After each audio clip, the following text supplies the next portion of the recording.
Series, go. Oh my God. So, did you do your intro with the I did not. Okay. As you guys know, this is Trap Fumbling It Up with Rolled 740 Inc. We're here to talk about GBS and CIDP here with my wife, Summer. And we're going to get after it with a little fun conversation about what are we talking about?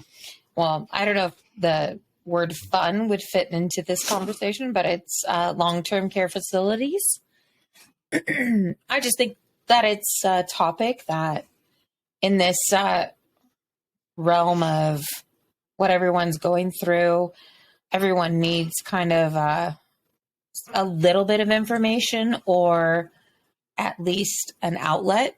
So if they don't have the information, they can, jump on here and ask or, seek more information. My experience with it is that when Trapper was, what did I say, 6-7 weeks? Yeah, about that. Into the treatment, doing terrible, right? Terrible. So I'm sorry. I didn't mean to cut you off, babe. But if we could just back up a second. This is 6-7 weeks into my push through the door. This is like day one at the ED. That's where we're at. Yeah, this is like 6-7 weeks after one onset of your numbness. Okay. So you're like 6-7 weeks of onset of starting to feel tingling, right? So now you're intubated. Maybe it's 8 weeks, whatever. I don't know. I'd have to look. This is last year. This is March. This is March of 2022. You were now intubated. Yeah. And you're in the ICU and not doing well, and nonstop the caseworkers were pushing, which I'm sure same situation is with others in the same situation in other hospitals, in other countries, in other states, where they're pushing their patients out to long-term care facilities. And, my experience is completely different than other people's experiences. And that's why we're speaking on it, right? That's why we're doing this, because our experience was that every single day that I came into my husband's room, I was told we were going to talk about it, right? Today's the day. Yeah, we're going to talk about it. We're going to talk about moving him. Have you looked at a place? And I would just dreadfully, cringe. I researched them. I went and looked at different locations. My mother-in-law went and looked at one. My mom went and looked, and my aunt went and looked at one. And all of it was just terrifying, right? It was terrifying. Where we were was horrible because we were in ICU, but where they wanted to put us was a closet, right? It was basically take you out of public population where everyone's looking at you and paying attention to putting you in a closet where nobody's going to look at you. And you're just going to be like, I hope you get better. Yeah. And it's crazy that you just said that, because some of those same support groups that I always mention, those GBS, CIDP, Foundation International, and a lot of these other GBS or CDIP support groups, CIDP support groups on Facebook. They're always talking about where their family member just got put there, or their family member, their mom, their brother, their sister, or their daughter just got put into one of those. one of those homes. So a lot of you folks out there you're probably still in that place that I didn't even get to see with my own eyes. You know, I just heard about it, and I was terrified, and I was in a pretty ugly place already. But I want you to know, for those people out there that have family that go into one of those kind of places because maybe your loved one's not responsive, that they can hear you. Mm-hmm. And I heard you, and I heard my family. I went full paralyzed, full locked in, head to toe, the whole works. But I never lost my hearing, which is kind of strange. I don't know if that's a thing or not. We should look into it. I don't know if that's a thing or not, but I could hear you guys. And even when you think they're not there because they haven't responded in a while, maybe it's been weeks, maybe it's been months. I know I was stuck like that for a few months. I was pretty jammed up. I didn't think I was coming out of there, and I don't think the doctors did either. A lot of my family didn't either, They all came to say their goodbyes, and this isn't meant to be a sad thing. It's meant to be a, we get it kind of thing. We understand. Well, I think it's more an awareness. Yeah, it is. Because I'm here for awareness. I didn't live in your shoes. I lived outside of your shoes. And as I lived outside of your shoes, I realized the system is so hard for families to go through that aren't strong. If you're not strong, you will just go with the flow, right? And at times, I think we did go with the flow because we had no other choice. But I think a lot of families, sorry, probably need to get closer. A lot of families choose to go with the flow because they don't think they have another option, but they do. And being pushed into a long-term care facility when you don't feel that that's the right time, you don't have to go there. And I think that is the number one thing that anyone that's going through this needs to know, or anyone that has a family member going through this needs to know, that hospitals push you to those places because they think that your next steps in this recovery are case study, right? Because that's all they have to go by. Yeah, I think that's true. And like you said, we kind of went with it for a while. And I think that's because, the doctor said, right? Like we're taught from a young age that, a doctor is like infallible. They know a lot. And I'm not trying to jam up the doctors, but I don't think we went from what the doctor said from day one. You have back up, babe. Okay. I don't do that. Okay. Right. So you and I just don't operate that way. Right. So from day one, you and I in the hospital were questioning everything they said. And till the day you could not speak, man, they hated you were questioned. Yeah, they hated you. And as soon as you started to speak again, they hated you again. Yeah. Because you just put the trach right back in so I couldn't talk anymore. You just have a lot of questions about a lot of the things that they do and a lot of their practices that you don't agree with, which is totally okay.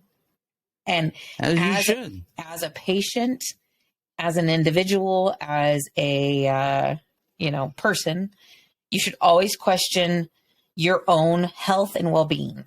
You don't just take whatever someone says. You don't just, if someone comes up to you and is like, hey, you got COVID, right? The dreaded COVID. You're like, oh, do I? I feel fine. Right? Okay, I feel fine, but thanks. Right? Like you have to question things. You can't just bend over and take everything that people say, especially this day and age. I'm not questioning any of the medical practices or doctors.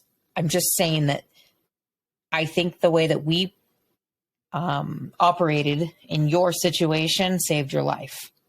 Yeah, for sure. Yeah. I think it's man, it's so hard to say. Like, how many people get to that point? A lot. And it's got to be a lot, right? Mm-hmm. And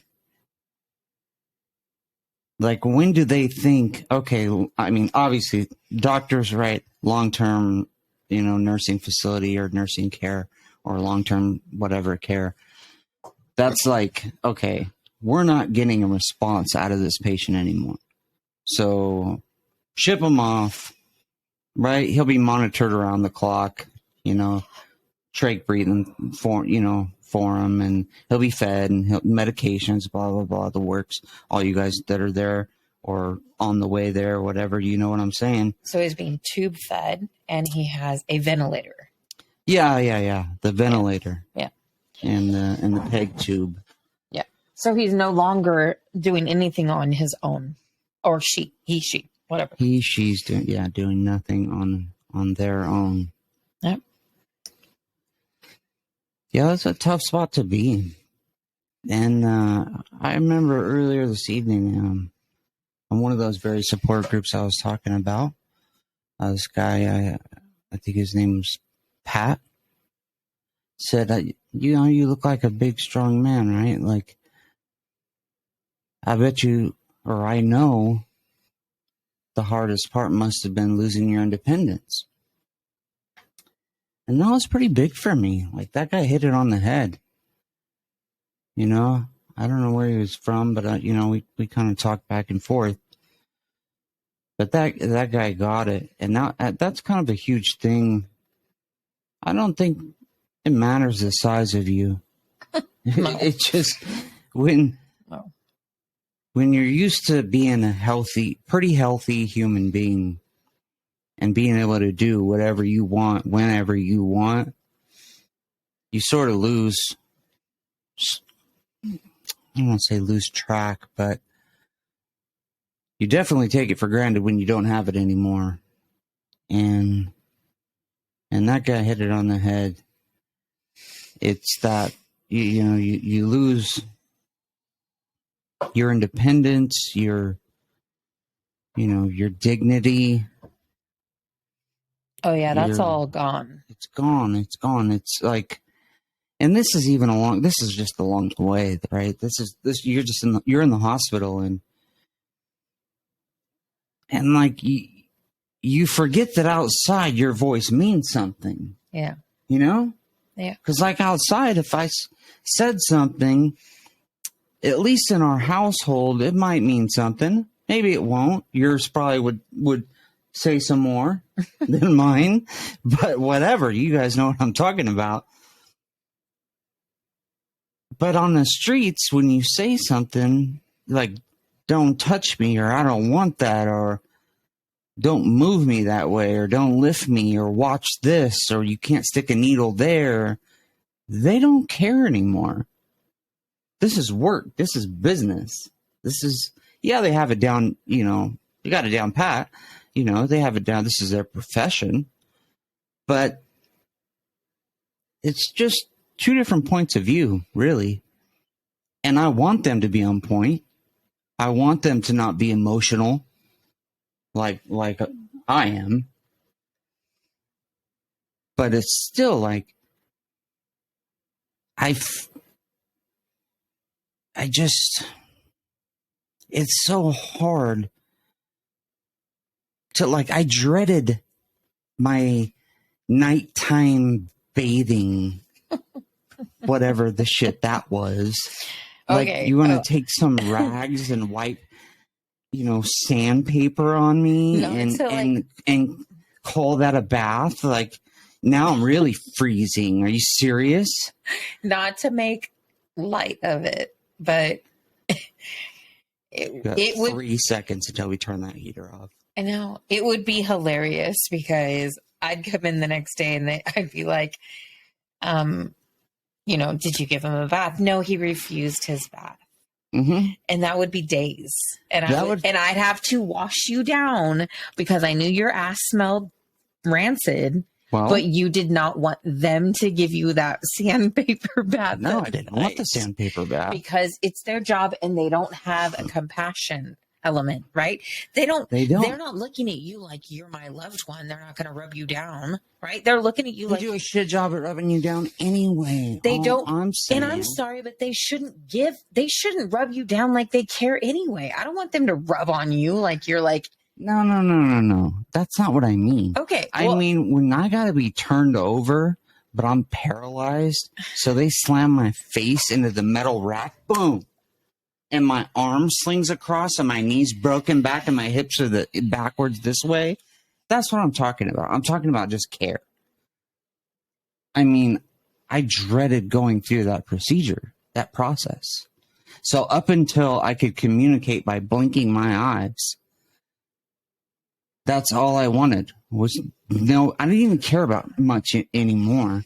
I had lost all my dignity, my integrity was all out the door. I had nothing left. I was, out here for everyone else to just move about and test and poke and prod and electrocute and, MRIs in the dungeon down underneath the hospital, all that. But the bath times, I hated the most. Yeah. Well, this topic is about long-term care facilities. Right. And where I was going with that is that's where I was being watched closely with a ventilator. We never went to a long-term care. Right. But think about all the people who do. They go there and it's like going from like ICU to like, I don't know what that stupid level was, under 13. That was like back to like normal zombies. You're driving me crazy. I can't even. This is where I apologize to people who are listening to this because my husband was literally in a coma, but he feels he can speak on the conversation. So it just drives me crazy listening to him because he just rambles about his bath. It has nothing to do with the conversation that we're talking about. I'm saying you don't get the care. You don't know.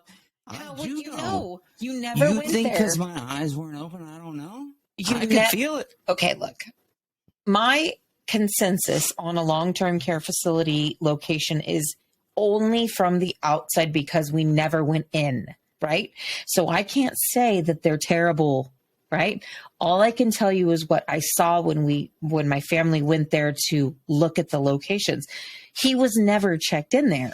So we cannot speak on those locations because you never were there. You did go to rehab and, an extended variation of ICU, but you can't say you went to a long-term care. Oh yeah. But I never wanted to either.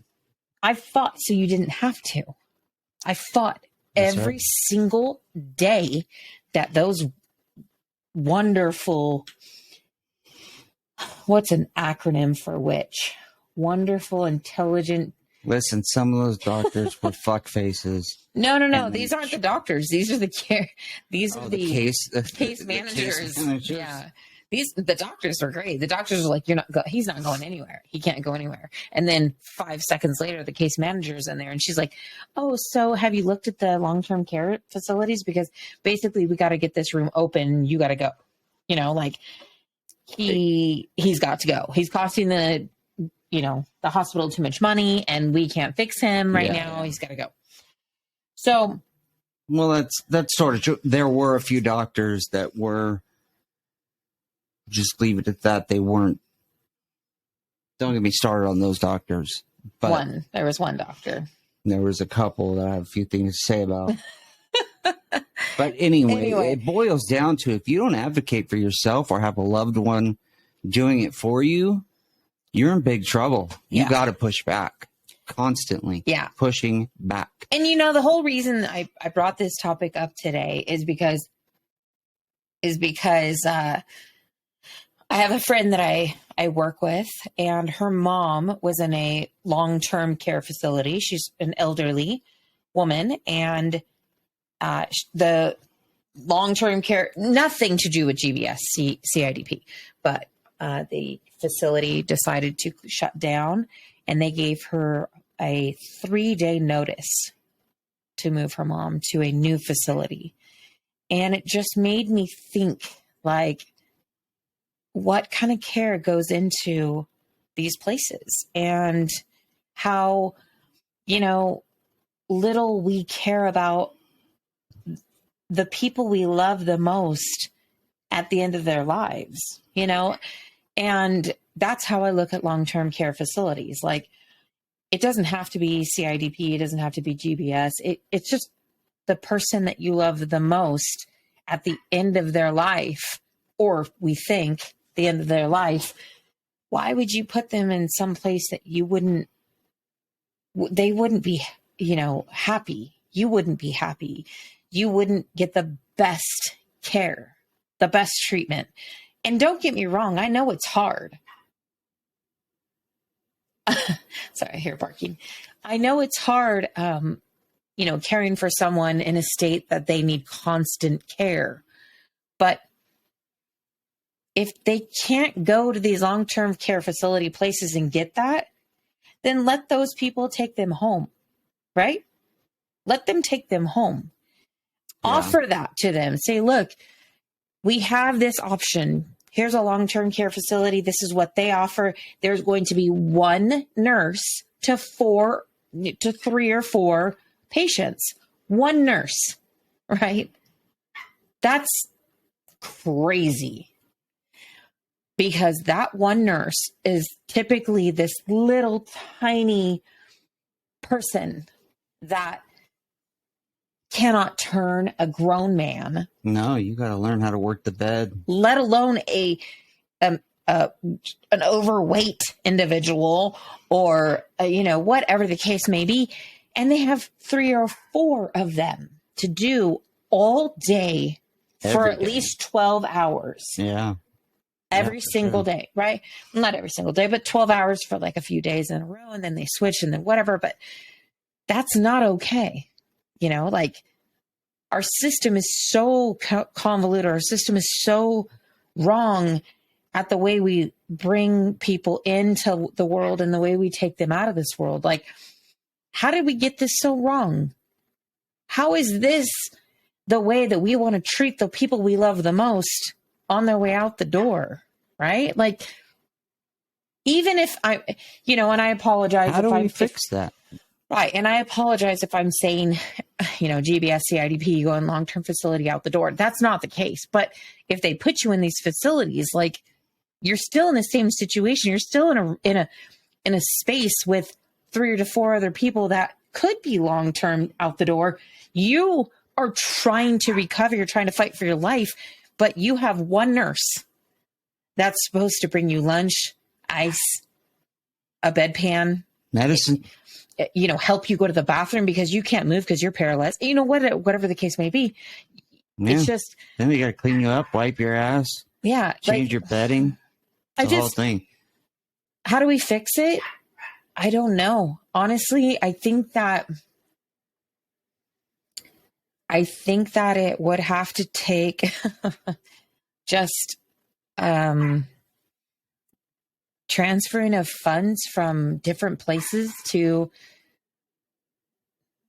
these places. But it's hard for me to speak on this because I don't have enough education as to why these places aren't working, right? I think it's got to come down to it's funding. Funding, because if you just don't have that many people, right? 1 to 3, 1 to 4, that's funding. That's crazy. It's just not enough. Why? That'll grind someone right into the ground. I mean, then do you got another person waiting to do that? Yeah, probably, but not for very long. I mean, right? It's not going to go forever. But I can hear the support animals inside, and they're not happy. no, they should have been in bed hours ago. We gotta go. We got a long day tomorrow. But Yep. Anyway, moral of the story is that basically fight for it. Don't listen to what the hospitals push on you. We've said this before, and I think our last podcast is that if anyone needs help advocating or fighting, there's many, many resources that you don't have to. If they tell you, if the hospital tells you, I'm sorry, we're going to have to move you to a long-term care facility, and you honestly think that that is not the right decision, then you need to fight. keep fighting. Yeah. Keep fighting. If you guys need someone, the good support group, or the one of them that I'm a part of is that GBS CIDP Foundation International, or you can hit me up at Rolled 740 Inc. on all the social medias. Send me a text or a message, whatever. Be happy to help you in any way I can. Have a good evening. Thank you.